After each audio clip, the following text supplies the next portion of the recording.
Um, Ms. Miller, I'd like to start with you, if that's all right. I want to ask you a particular question regarding YouTube's app age rating. Now, Google Play has the app rating set at teen, meaning 13 and up, while the Apple Store has it rated as 17 and up. Can you tell me why this disparity exists? That is, if Apple determined that the age rating for YouTube ought to be 17 and up, why did Google determine that its own app should be rated as teen, meaning 13 and up? Senator, I'm unfamiliar with the differences that you've just outlined, but I would be happy to follow up with you and your staff once I get more details on this. Okay. Yeah, I'd love to know about that. It is a simple question. I understand you may not be able to answer it right now if as it sounds, you don't have the information, but I would just like to know why that difference exists and whether you agree or disagree with the fact that Google has rated its own app as 13 and up, while Apple is rated as 17 and up. But I'm happy to follow up on that in writing or otherwise. Ms. Stout, I want to address a similar issue with regard to Snapchat. Now, Snapchat is rated 12 and up on Apple, and it's rated teen on the Google Play Store. Any idea why there is that disparity there? Senator, that's a very good question, and I for some reason I've heard somewhere the reason why Apple lists at 12 and up. It's an app that's intended for a teen audience. Right.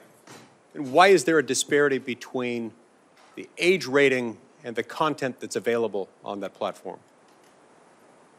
Senator, the content that appears on Snapchat is appropriate for an age group of 13 and above. Yeah, let's talk about that for a minute, because I beg to differ. In anticipation of this discussion and this hearing, I had my staff create a Snapchat account for a 13-year-old, for a 15-year-old child. Now, they didn't select any content preferences for the account. They simply entered a name, a birth year, and an email address. And then when they opened the Discover page on Snapchat with its default settings, they were immediately bombarded with content that I can most politely describe as wildly inappropriate for a child,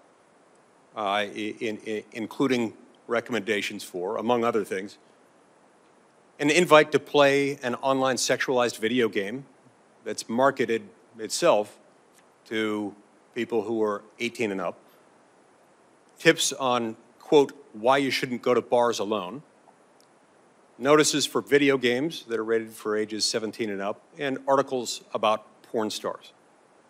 Now, let me remind you that this this inappropriate content that has by default been recommended for a 15-year-old child is something that was sent to them by an app just using the default settings. So I respectfully but very strongly beg to differ on your characterization that the content is in fact suitable for children 13 and up, as you say.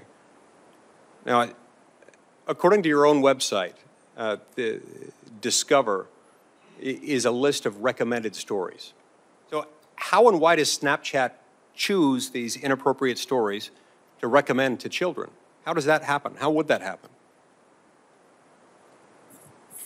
So, Senator, allow me to explain a little bit about Discover.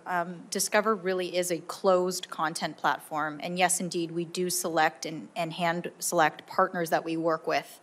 And that kind of content is designed to appear on Discover and resonate with an audience that is 13 and above. I am unfamiliar, and I've taken notes about what you have said that your account surfaced. I want to make clear that what content and community guidelines suggest that any online sexual video game should be age gated to 18 and above. So I am unclear why that content would have shown up in an account that was for a 14-year-old. But these community guidelines and publisher guidelines that are on top of those guidelines are intended to be an age-appropriate experience for a 13-year-old. Right, right, I understand that. You have these community guidelines that are there, and they note that advertisers and media partners in Discover agree to additional guidelines. What are these additional guidelines? I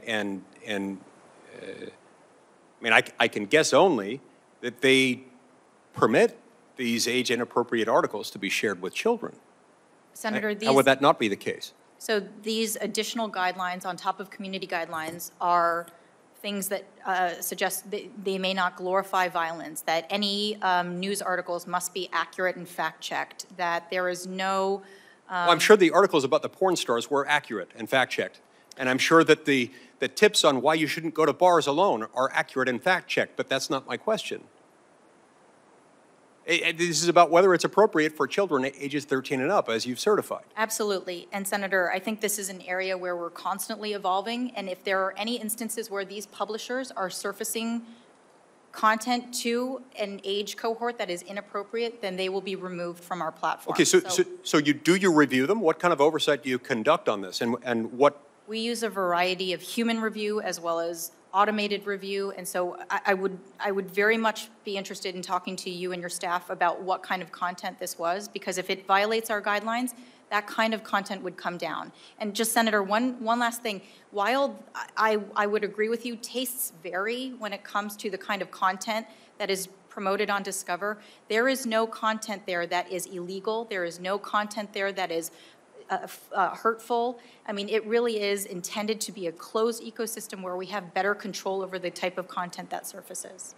Madam Chair, I just have one follow-up question. I just realized my... Yes, go ahead, I'll be Senator brief. Lee, and then our colleague, Senator Lujan. Thank you. Thank you so much, waiting. Madam Chair. So Snapchat has assured its users that it doesn't collect identifying data on them for advertising. How does Snapchat then decide what content is pushed to the top of their Discover page? So, Senator, if you go into your Snapchat account, you have the ability to select preferences, it's interest categories. And there are several interest categories that a user can select or unselect if they wish. That could be they like, to watch movies, or they enjoy sports, or they are fans of country music. At any point, it is completely transparent, and a user has the ability to go in and select what they like, and that determines the kind of content that is surfaced to them. If there is any content that they don't like, they can uncheck or check, and that really generates the kind of content that a user in Discover would see. Okay. Okay. My time's expired. Thank you so much, Madam Chair. I really do think we've got to get to the bottom of this. These app ratings are inappropriate. We all know that there's content on Snapchat and on YouTube, among many other places. It's not appropriate for children ages 12 or 13 and up. Well, I thank you, Senator.